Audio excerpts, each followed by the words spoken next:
El rugido del motor se dio a conocer antes que la luz del espectáculo. Una franja de aluminio relucía bajo los focos del salón de Birmingham, y en un instante la multitud quedó inmóvil.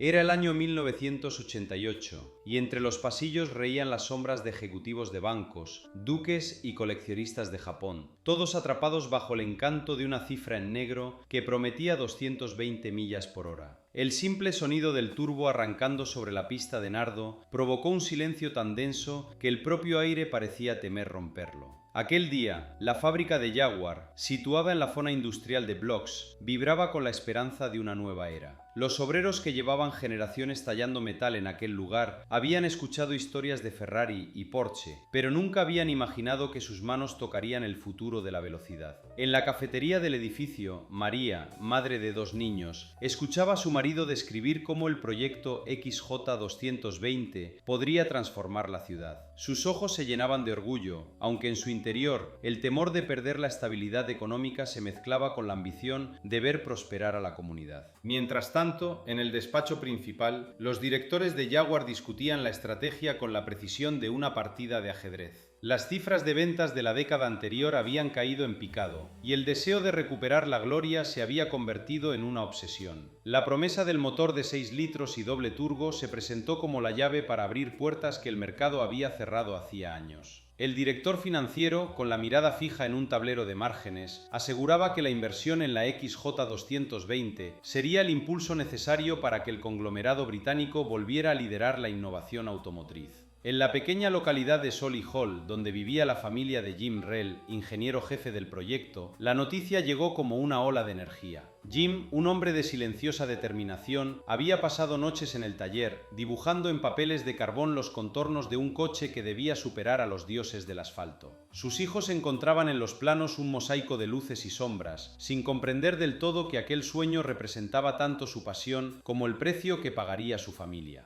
Cada noche, la cocina se llenaba del olor a café y del sonido de la impresora, mientras la esposa de Jim revisaba los presupuestos, preguntándose cuánto tiempo podrían sostener la ilusión antes de que la realidad les exigiera una respuesta. En los pasillos del salón, la promesa del XJ220 se transformó rápidamente en una promesa de riqueza. Los compradores potenciales firmaban preórdenes con la velocidad de un latido, pero los ejecutivos no podían prever la sombra que se acercaba desde el otro lado del Atlántico. Las cámaras captaron la mirada de un representante de Ford, cuyo gesto sutil, pero decidido, indicó que una decisión importante estaba a punto de tomar forma. Esa mirada, tan breve como un destello, contenía la semilla de lo que cambiaría el destino del proyecto. Pero el sonido del anuncio permanecía oculto tras la música de fondo del evento. El momento quedó suspendido en el aire, como una gota de agua a punto de caer del borde de un acantilado. Todo el mundo veía la luz brillante del futuro, mientras bajo la superficie, los cimientos de la fábrica temblaban bajo la presión de los costes crecientes. La pregunta que quedó en el corazón de los presentes era: ¿qué decisión estaba tomando Ford y cómo afectaría la ambición de aquella máquina que parecía imposible? La respuesta se oculta en la siguiente puerta de la historia, y allí el destino de Jim y de la ciudad de Solihull se entrelazará con los caprichos de una corporación extranjera. Si alguna vez has puesto toda tu energía en un proyecto que parecía destinado a la eternidad, ¿crees que la industria siempre entiende el precio que paga un hombre? Déjanos tu opinión en los comentarios y cuéntanos qué harías si tu sueño se enfrentara a una decisión que no controlas. En el corazón del futuro, en los corredores torcidos de la planta de Coventry, un hombre de lentes gruesos dibujaba líneas de fuga sobre una hoja amarillenta.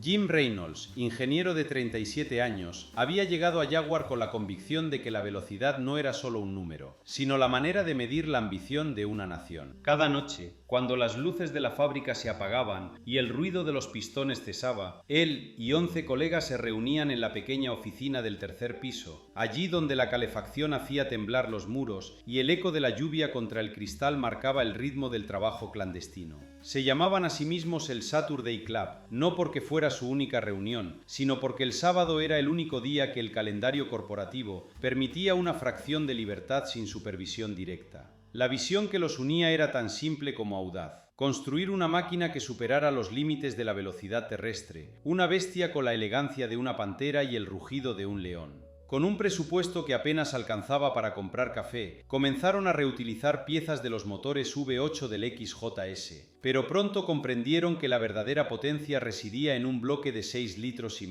una arquitectura V12 que, pese a su tamaño, prometía una respuesta lineal y una suavidad que los rivales franceses y alemanes no podían replicar. Cada madrugada, mientras la ciudad de Coventry dormía bajo una niebla persistente, Jean trazaba los planos del nuevo motor en una hoja de cálculo de papel milimétrico, añadiendo cálculos de compresión y diagramas de distribución con la precisión de un cirujano. A medida que el diseño del V12 tomaba forma, la presión macroeconómica empezaba a resonar más allá del patio de la fábrica. En los grandes tableros de la compañía, los directores de finanzas de Detroit revisaban los balances con una mirada escéptica. El desarrollo de un V12 costaba más que la totalidad de los ingresos anuales de la división de sedanes. Mientras esos ejecutivos negociaban contratos de suministro de acero y debaten sobre la rentabilidad de cada proyecto, en el apartamento de Jim, su esposa Miriam esperaba a su marido con la cena aún tibia. Cada vez que Jim cruzaba la puerta con las manos manchadas de grasa, Miriam le preguntaba si la promesa de la máquina de los sueños valía el sacrificio de los fines de semana con sus hijos. La respuesta se perdía en el zumbido de los ventiladores de la planta y en los correos electrónicos con códigos internos que solo él y sus compañeros podían descifrar. Los ingenieros del club, una mezcla de veteranos de la industria y jóvenes recién graduados, empezaron a experimentar con materiales ligeros. La aleación de aluminio, recién introducida en la aviación militar, se adaptó al chasis, reduciendo el peso total en casi 200 kilogramos. El concepto de doble turbo surgió en una noche sin luna, cuando el técnico de pruebas, Alan, propuso montar 2 turbocompresores en serie para impulsar el V12 sin sacrificar la respuesta. El cálculo demostró que el motor podría alcanzar 220 millas por hora, un número que resonó como una canción de victoria en los pasillos de la planta. Cada paso adelante parecía confirmar la inevitabilidad del éxito, mientras la noticia del proyecto se filtraba discretamente a través de los foros de entusiastas, creando una pequeña ola de expectativa entre los circuladores de la industria. Sin embargo, el ascenso también encendió la vigilancia de los altos cargos. Un informe secreto enviado a la sede de Jaguar en Birmingham describía el proyecto como el piloto de un futuro incierto. Los ejecutivos de la compañía, enfrentados a la recesión que se avecinaba en Europa y a la presión de los accionistas estadounidenses, comenzaron a cuestionar la viabilidad de un superdeportivo que solo unos pocos privilegiados podrían permitirse. La tensión creció cuando la directora de operaciones, Evelyn Clark, ordenó a Jim que presentara un plan de costos detallado. La hoja de cálculo de Jim mostraba una cifra que superaba los 470.000 libras, un precio que pocos compradores podrían aceptar. Evelyn, con la mirada fija en la pantalla, preguntó en voz baja: ¿qué pasa si los clientes no están dispuestos a pagar la diferencia? Jim, sin poder negar la lógica de sus cálculos, respondió con la única verdad que le quedaba: el motor puede ser el corazón de la leyenda, pero necesita sangre para latir. Ese día, el club sintió el primer temblor del futuro que se acercaba. Mientras la mañana se filtraba a través de las persianas, los miembros del Saturday Club se reunieron de nuevo, esta vez bajo la luz tenue de una lámpara de araña improvisada. La discusión se tornó en una cuestión de ética. ¿Deberían seguir persiguiendo la perfección del V12, aun sabiendo que la empresa podría retirar el apoyo financiero en cualquier momento? Jim, con la voz temblorosa, argumentó que abandonar el proyecto sería traicionar a la visión que habían construido con tanto sudor. Su esposa, que había escuchado la conversación a través de la puerta entreabierta, susurró: si este sueño se derrumba, la familia también lo siente. La decisión estaba tomada, seguirían adelante, sin importar el coste, porque la historia del motor ya estaba escrita en la sangre de cada pieza. Al cruzar la línea entre la determinación y la obsesión, el proyecto empezó a tomar una forma imponente. Los planos del chasis se traducían en piezas metálicas que surgían de los tornos, los turbocompresores se alineaban como colmillos en la parte delantera y la carrocería de aluminio brillaba bajo la luz de los reflectores de la fábrica.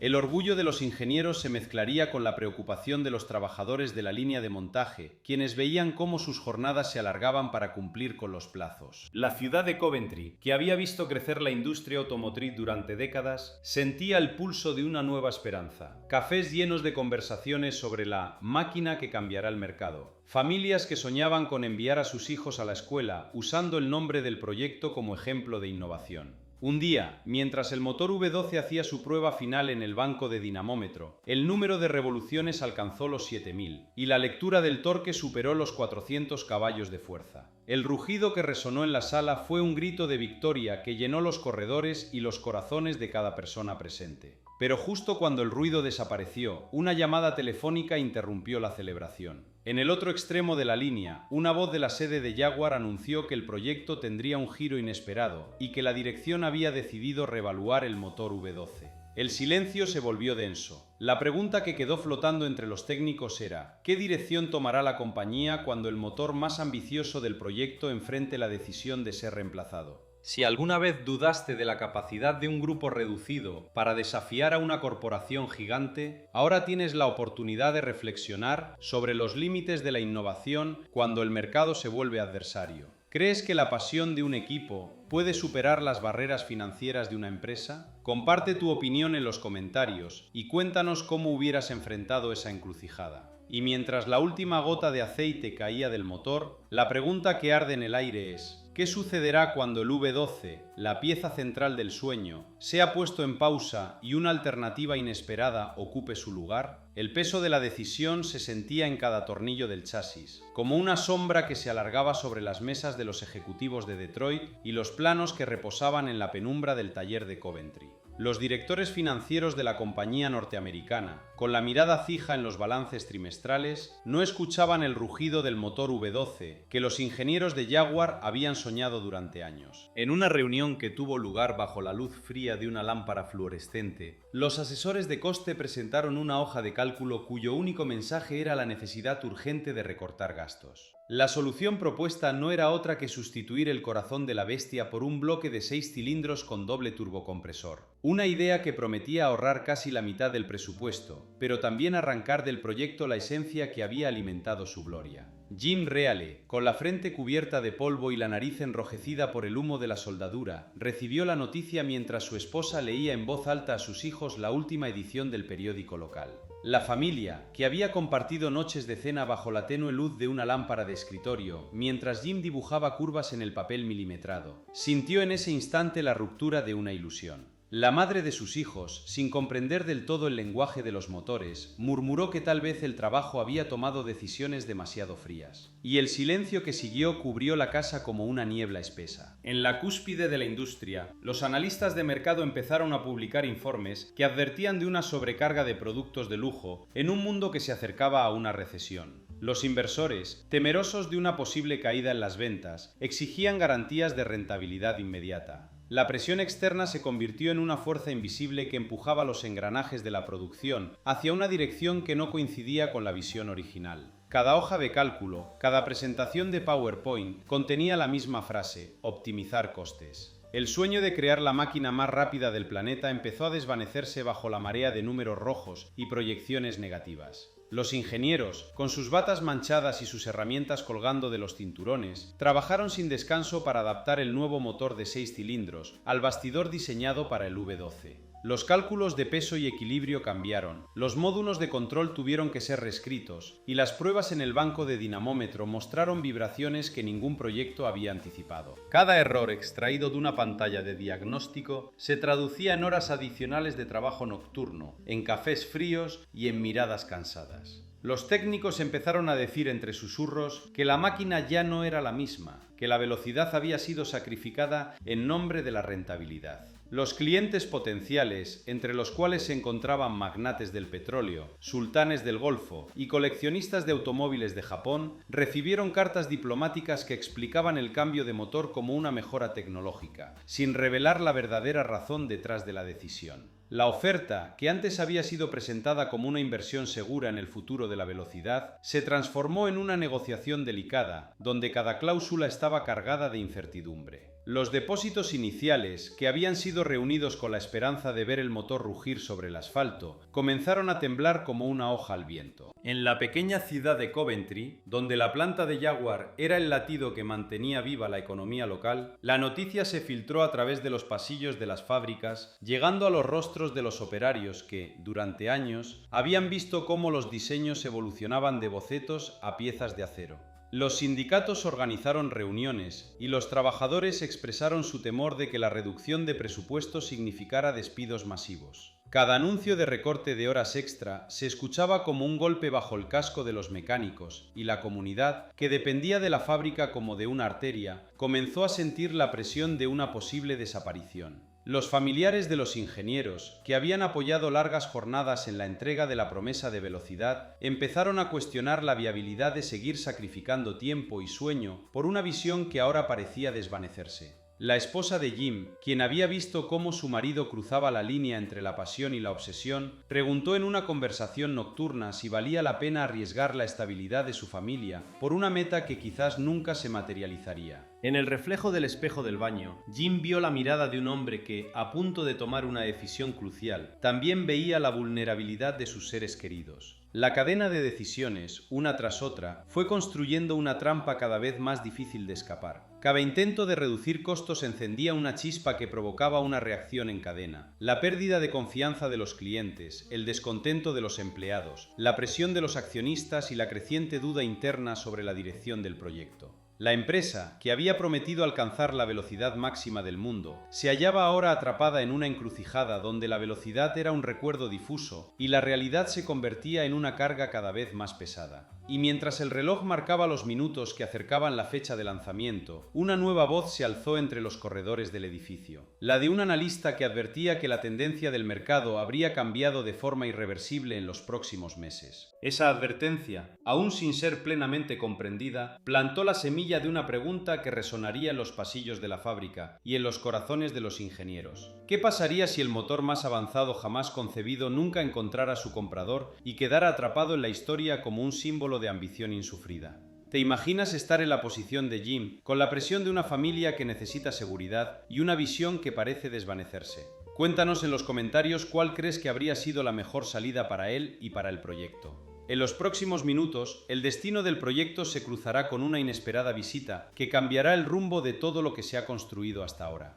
El otoño de 1992 llegó con una nieva de números negativos que cubrió las oficinas de Jaguar como una niebla impenetrable. Los informes de ventas en los mercados asiáticos se habían desvanecido, los contratos con los clientes de Oriente Medio se habían congelado, y la prensa británica, sedienta de escándalos, empezó a publicar titulares que anunciaban un espectro de lujo sin comprador. En los pisos de la planta de blocks, los relojes marcaban la hora de la revolución del silencio. Los operarios, que una mañana habían escuchado el rugido de los motores V12 en los talleres, ahora solo oían el eco de sus propias respiraciones entre los pasillos vacíos. El director financiero, sentado frente a una pared cubierta de gráficas en rojo, veía cómo los márgenes se reducían a la mitad. Cada punto rojo representaba una promesa rota, una fábrica de sueños que no podía sostener la carga de un proyecto que había superado el precio de producción en un 150%. La cadena de suministro, antes una locomotora de acero y aluminio, se había convertido en una serpiente que se enrollaba alrededor de los hombros de los proveedores. Las fábricas de fundición de aleaciones livianas se encontraron sin órdenes, los transportistas vieron sus camiones detenidos en los muelles y los contadores de la ciudad de Coventry llegaron a la conclusión de que el crecimiento que había impulsado la década anterior estaba llegando a su fin. En la pequeña casa de los hermanos Patel, situada en los suburbios de Birmingham, el impacto llegó con la factura del préstamo que habían garantizado para la expansión de un taller de reparación de vehículos de lujo. La madre, que había dedicado la vida a coser uniformes para los empleados de la empresa, recibió una notificación de la entidad bancaria. El crédito estaba en riesgo de ser revocado. Sus hijos, que habían crecido observando los destellos de la nueva generación de supercoches en la televisión, ahora tenían que ayudar a su madre a contar monedas para pagar la luz.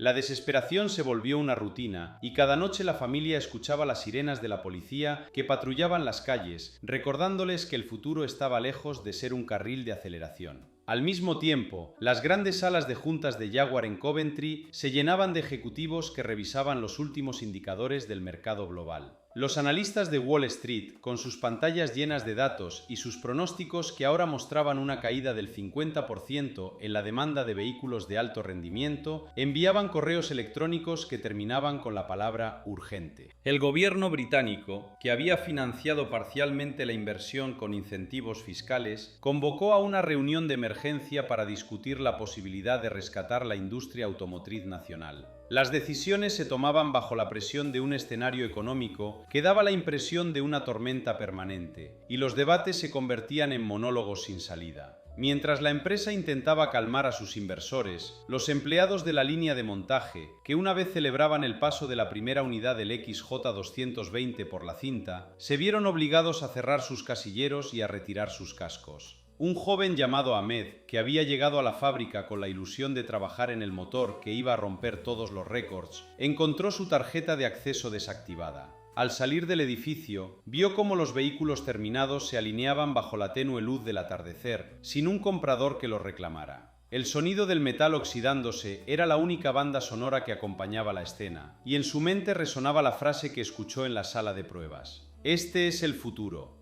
En la región de West Midlands, la crisis se filtró a las tiendas de repuestos y a los concesionarios que habían invertido miles de libras en la presentación del modelo. Los vendedores, que habían preparado catálogos brillantes con imágenes del XJ220 atravesando carreteras de montaña, se vieron obligados a cerrar sus puertas antes de lo previsto. Las vitrinas, antes llenas de folletos y maquetas, ahora mostraban carteles de "se vende", que no lograban atraer a ningún cliente. Una mujer de mediana edad, propietaria de un concesionario familiar, sostuvo en sus manos una hoja con la lista de los clientes potenciales que habían cancelado sus pedidos y comentó al teléfono que no sabía cómo pagar a sus empleados esa semana. El impacto macroeconómico fue palpable en los índices bursátiles, donde el valor de Jaguar cayó a niveles que ninguno de los analistas había previsto. Los accionistas, que habían invertido en la promesa de un coche que alcanzaría 220 millas por hora, ahora miraban cómo sus acciones se desintegraban en la pantalla azul de sus portátiles. Los fondos de inversión que tenían participaciones en la compañía comenzaron a retirar su capital, y los corredores de bolsa, con sus trajes impecables, se retiraban de la sala de negociación con la cabeza gacha. Sin embargo, en la penumbra de la fábrica, un grupo pequeño de ingenieros decidió no abandonar la mesa.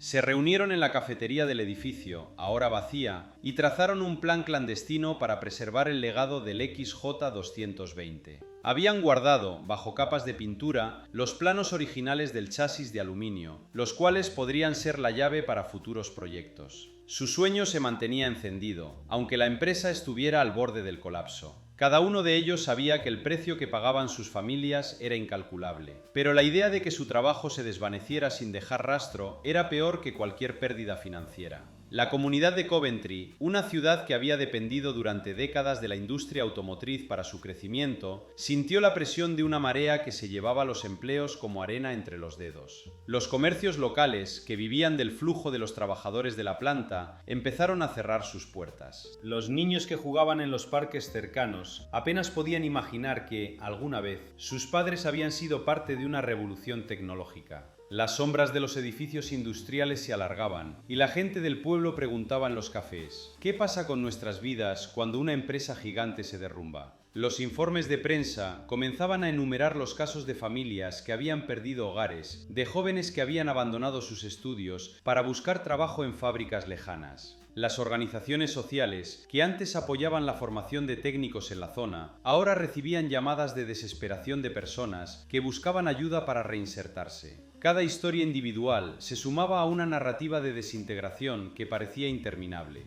Y sin embargo, entre la desolación surgió una pregunta que no encontró respuesta en los números de ventas ni en los balances contables. ¿Qué habría pasado si el proyecto hubiera contado con un respaldo financiero que le permitiera sortear la recesión? Esa interrogante quedó suspendida en el aire, como la última ráfaga de un motor que intenta arrancar una vez más. ¿Te imaginas estar en la posición de los ingenieros, viendo cómo todo lo que construiste se desvanece, y sin saber si el siguiente paso será el final o el inicio de algo nuevo? Comparte tus pensamientos y cuéntanos qué decisiones habrías tomado en una situación tan amarga. El sonido de la puerta de la sala de juntas se cerró con un golpe seco, y justo en ese instante una luz parpadeó sobre una hoja olvidada que mostraba un número de serie nunca divulgado. Esa pista, escondida entre los documentos de la empresa, abriría la puerta a una nueva etapa cuya respuesta aún está por revelarse. El rugido del motor se apagó, pero el eco de esa velocidad persiste en los pasillos de cada museo que atesora una joya del siglo XIX.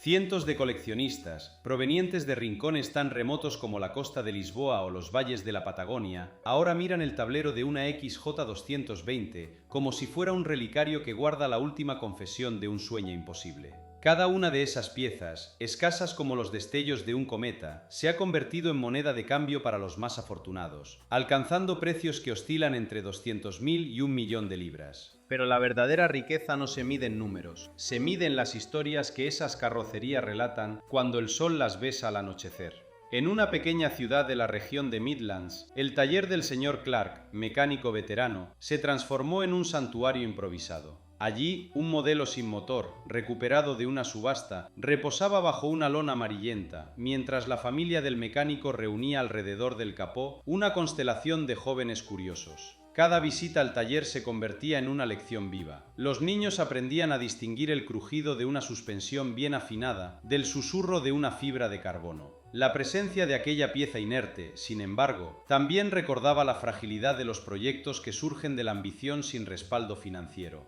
En el mismo pueblo, el ayuntamiento, que una década antes había celebrado la llegada de un concesionario de lujo, ahora vendía terrenos a bajo costo, pues la promesa de prosperidad quedó atrapada entre los diagramas de un proyecto que nunca cruzó la línea de producción. A nivel industrial, el legado de la XJ220 se extiende más allá de su silueta aerodinámica. Los conceptos de chasis de aluminio y el uso de turbocompresores gemelos fueron devorados por la corriente tecnológica y reaparecieron, unos años después, en los hipercoches más codiciados. Ingenieros de marcas emergentes citan la XJ220 como la mente madre de la era de la velocidad controlada, señalando que la visión de un motor compacto, capaz de alcanzar 220 millas por hora, sembró la semilla de los diseños que hoy dominan los circuitos de Le Mans y los lanzamientos de la nueva generación de vehículos eléctricos de alta performance. La influencia se percibe también en la estrategia de lanzar ediciones limitadas, creando deseo a través de la escasez, una fórmula que ha revitalizado a fabricantes que luchaban por encontrar su identidad en un mercado saturado.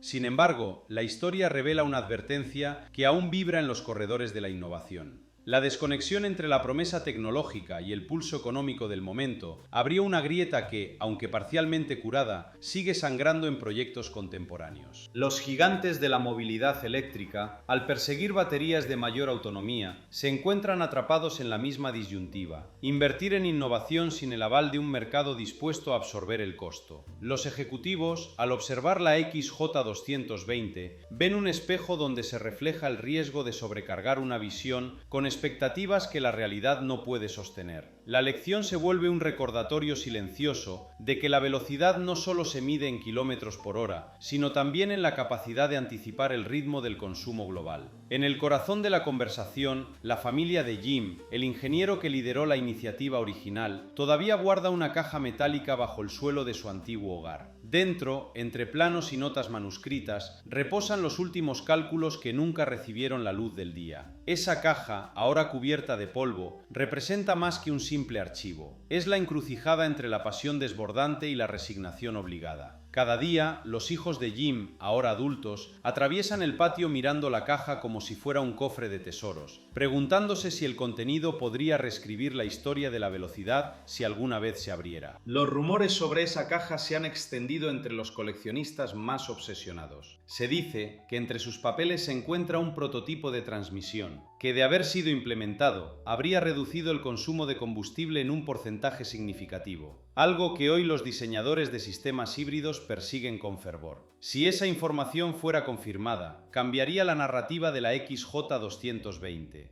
pasando de ser una mera pieza de lujo a un pionero de la eficiencia en alta velocidad. La cuestión sigue latente. ¿Qué secretos se ocultan bajo el óxido y la madera envejecida que podrían reactivar la conversación sobre la viabilidad de los hipercars en la era de la sostenibilidad? Mientras la industria continúa su marcha hacia la electrificación total, los ecos de aquel motor V12 siguen resonando en los laboratorios de investigación, recordando a los jóvenes ingenieros que la grandeza no siempre se alinea con el momento oportuno. La historia de la XJ220, convertida en mito, invita a quienes aún sueñan con romper barreras a preguntar: ¿qué precio están dispuestos a pagar por la eternidad de un instante de velocidad? La respuesta se esconde en los primeros acordes del próximo capítulo, donde el sonido de un motor que nunca escuchó luz se vuelve la pista que podría reescribir el futuro. ¿Qué misterio guarda la caja sellada que quedó sin motor en el sótano de la antigua fábrica? ¿Te imaginas cómo sería ser parte de esa decisión? Cuéntanos en los comentarios cuál crees que es el límite entre la visión audaz y la realidad imparable.